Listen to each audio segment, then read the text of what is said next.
आप सब स्वागत है एक बार फिर से आप सभी का आपके अपने YouTube channel knowledge for destination पर। गाइस बात करेंगे कच्चे कर्मचारियों से जुड़ी ताज़ा अपडेट को लेकर कि स्थायी कर्मी की तरह लंबे समय तक काम करने वाले समान वेतन के हकदार।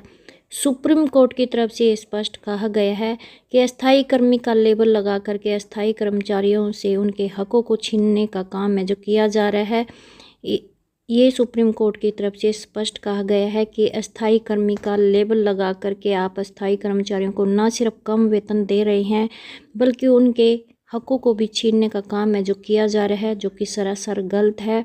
इसलिए स्थायी कर्मी की तरह लंबे समय तक काम करने वाले समान वेतन के हकदार हैं। तो आइए देख लेते हैं पूरा मामला क्या है। लेकिन गाइस इससे पहले अगर आप चैनल से पहली बार जुड़े हो तो चैनल को भी ज़रूर सब्सक्राइब करें और वीडियो को भी लाइक कमेंट शेयर करना ना भूलें।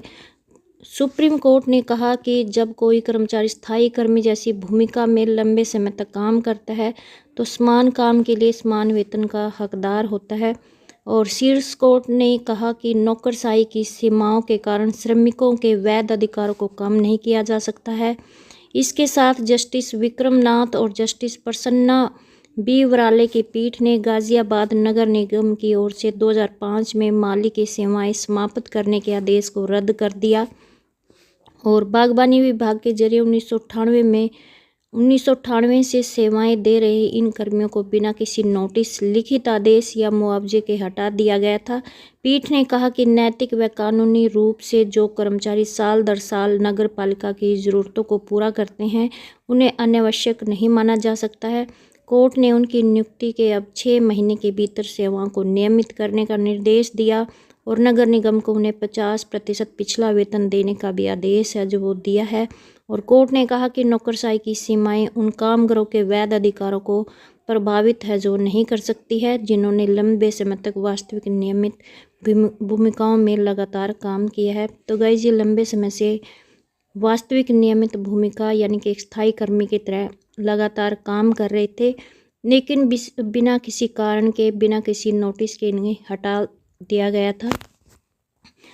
यूपी औद्योगिक विवाद अधिनियम 1947 की धारा 6E का हवाला देते हुए पीठ ने कहा कि सेवा शर्तों में बर्खास्तगी समेत कोई भी एक तरफा बदलाव अस्वीकार्य है और निगम के आचरण से पता चलता है कि यह जानबूझकर कामगारों के वैध दाव को दरकिनार करने का प्रयास है, खासकर तब जबकि नियमितीकरण व वेतन पर उनका विवाद कोर्ट में विचाराधीन है। स्थायी कर्मियों जैसी भूमिका में लंबे समय तक काम करने वालों के लिए समान काम के लिए समान वेतन के सिद्धांत को नज़रअंदाज नहीं किया जा सकता है। तो गाइस यहाँ पे सुप्रीम कोर्ट ने अब बड़ा फैसला सुनाया है इन कर्मचारियों के हक में और कहा कि जो लंबे समय तक स्थायी कर्मचारी की भांति काम कर रहे हैं वो समान काम के लिए समान वेतन के हकदार हैं और अब इनकी जो सेवाएं हैं उनको नियमित करने के निर्देश दिए हैं और साथ ही पिछला जो 50% वेतन भी देने के यहाँ पे आदेश है जो वो जारी हुए हैं। और वहीं पर देखो गाइस यहाँ पे सुप्रीम कोर्ट ने भी कड़ी टिप्पणी करते हुए कहा कि सरकारी संस्थानों में अस्थायी कर्मियों का शोषण आम हो गया है और वहीं पर सुप्रीम कोर्ट ने यहाँ पे 5 तरीके बताए गए हैं कि कैसे यहाँ पे स्थायी कर्मचारियों का शोषण किया जाता है। तो गाइस देख लीजिए, देखो पूरी अपडेट कि सरकारी संस्थानों में अस्थायी कर्मचारियों के शोषण पर सुप्रीम कोर्ट ने कड़ी टिप्पणी की है और जस्टिस विक्रम नाथ और जस्टिस प्रसन्ना बी बराले की पीठ ने कहा कि स्थायी अनुबंधों का दुरुपयोग सरकारी संस्थानों में आम हो गया है। ये गिग इकोनॉमी की हानिकारक प्रवृत्ति को दर्शाता है और सुप्रीम कोर्ट ने यह टिप्पणी गाजियाबाद नगर निगम के अस्थायी कर्मचारियों के मामले में सुनवाई के दौरान की है और कोर्ट ने आदेश दिए कि 4 सप्ताह के भीतर हटाए गए सभी कर्मियों को बहाल किया जाए। और यहाँ पे ये शोषण कैसे किया जाता है ये 5 तरीके सुप्रीम कोर्ट की तरफ से बताए गए हैं कि अस्थायी लेबल का दुरुपयोग यानी कि यहाँ पे क्या किया जाता है कि अस्थायी कर्मी का लेबल लगा करके उन्हें नियमित काम करने वालों को अस्थायी का दर्जा दे हक छीन लिए जाते हैं। यानी कि अस्थायी कर्मी का यहाँ पे लेबल लगा दिया जाता है लेकिन काम उनसे नियमित कर्मी के बराबर लिया जाता है और उनके हक छीनने का काम किया जाता है।